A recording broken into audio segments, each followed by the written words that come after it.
Hey everyone, so today I am in Boulder, Colorado.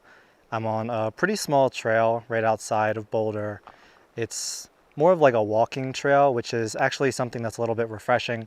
But one of the things that I've been looking to shoot recently are some wildflowers. And I know wildflowers are really popular in Colorado. Back on the East Coast, where I'm originally from, I didn't really see much. And I've come across this nice little field of bluebells. It's nothing crazy or extreme in terms of the amount, but it's the most I've seen so far, both on this hike and during the entire season. So what I have right now is my Tamron 70 to 180. I really enjoy using this lens. I got it recently, and I'm gonna wait to see if a nice like beam of light will come through, slash through the field, maybe isolate one, and I can get a nice photo of the bluebells with the 70 to 180, isolating it, giving it that nice background blur. I also have the Tamron 17 to 28 with me as well, so I might switch that on to get a more dramatic and wide angle perspective. But for this shot, I'm going to try to use the 70 to 180. Okay, so I've repositioned the camera just because I realized in that last shot you really couldn't see any of the bluebells. This is what I'm working with. Like I said, it's not a lot, but it's more than what I've seen so far. I think it's pretty nice. So I'm waiting, and I'm already starting to see the sun hit a couple of these bluebells right here, right here, right here, right here. And what I'm looking for is one that's already facing me. This way I don't have to move anything. I really, it's best practice when you're on and out in nature not to disturb anything. So I'm not going to try to like reposition anything just to get a better photo. You really just have to work with what you've got. And so let's go. The sun's setting a little bit behind these trees, so I have a limited amount of time to find a good one. And I want one as well that will be backed up by other bluebells. In instances like this where I find it hard to get a good angle, sometimes it's just easiest to start shooting and see what works. Yeah. This 70 to 180, I'm very, very impressed with it. I think it locks on really nicely. Autofocus is really strong and accurate and quick.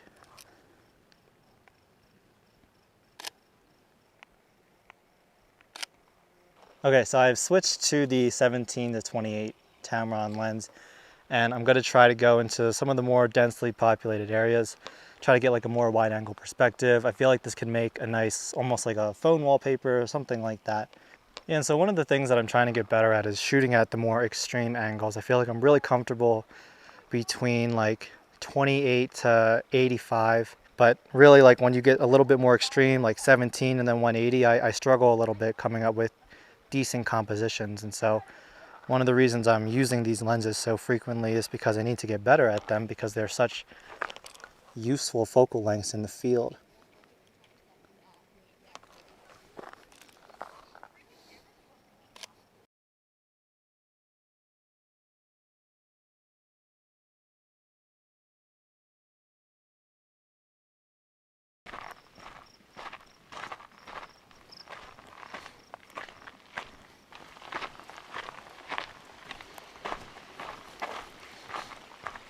And one of the things I really like about simple trails like this, it's that I can just take my time, right? I know it's not going to take a super long amount of time for me to get to the end and get back, so I don't have to worry about beating the sun or the sunset.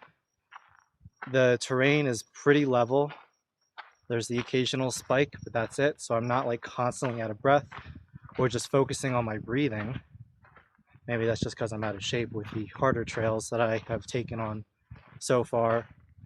But you're not hiking to like an outlook or a vista or like a glacial lake or anything like that. So you can just take your time. I feel like when I'm on a hike that has a destination in mind, I feel really inclined to just get there as soon as possible so I can spend as much time at the end point as I can before I have to turn around and go back. But with smaller, less extreme, and just like simpler trails like the one I'm on right now, I'm just casually walking. I'm taking my time, stopping really at anything, because I know that I often neglect shots like that in the moment while on some tougher hikes. And so this is a really nice break from the, oh, I just need to get up there as quick as possible. Yeah, and I really enjoyed it. I really missed just like simple walking trails. You know, I've come to learn that it doesn't always have to be a super extreme hike in order to get a good photo or something like that.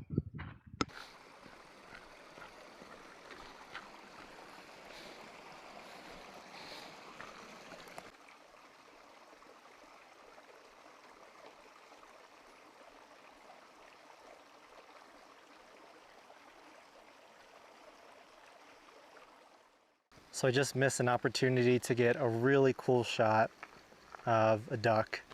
And yeah, I know what you're thinking, it's a duck, right? It's like one of the most common animals in the United States, but I just came across it and it was sitting in this pool of water with the sunlight backlighting it perfectly. It was like motionless except for where the duck was. It was just like minding its own business, bathing itself.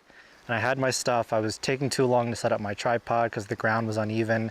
So like lengthening one leg, shortening another, getting it all twisted back and forth.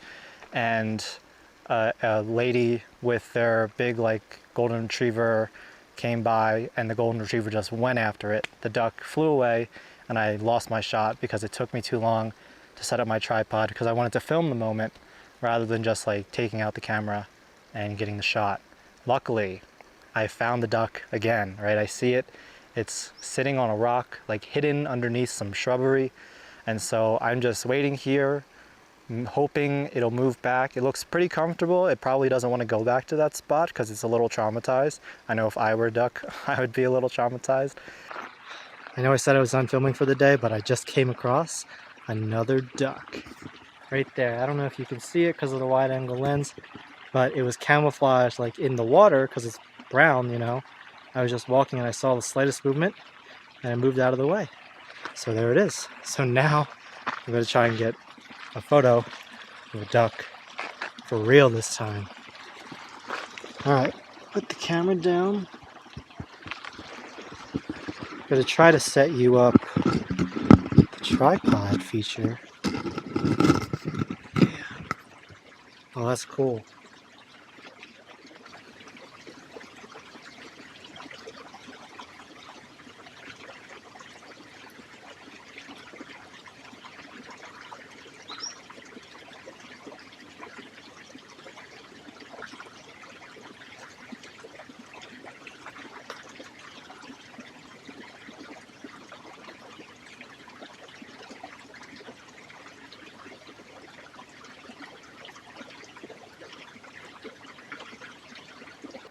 You know, walking alongside like this river, not even a river, just like a little stream or a creek with like the nice golden hour sun coming in the whole way. It's honestly been such a relaxing and peaceful hike. It's a great way to spend a weekend, and I was only like 45 minutes away from my place back in Denver. So really like 10 out of 10 experience. Weather is hot, but it's later on in the day. It's starting to get cool. I have my trusty bucket hat, so I was good with that. But yeah, I really hope you enjoyed coming with me, watching some of these videos, taking some photos with me. You know, they're not crazy, they're not epic or adventurous or anything like that, but they're nice. And really at the end of the day, I'm out here just to take some cool pictures. And this is like the first video that I've ever made, like in this format. I'm probably going to publish this one. If you see it, that means I did. I've tried making a couple already and they just never made it because I didn't think that they were quite good enough. Yeah, there are just a lot of like intricacies that I still need to just build into my muscle memory before making a video becomes less of a chore and this mental checklist that I have in mind that becomes distracting and more of just like this muscle memory thing, kind of like photography has become for me, but I've been doing that significantly longer than I've been trying to do video. So yeah, not to reiterate myself, but I hope you enjoyed watching this video. If you have any comments or critiques, please just let me know, just be nice about it. And yeah, hopefully I'll be able to make a new one soon. Cool, bye.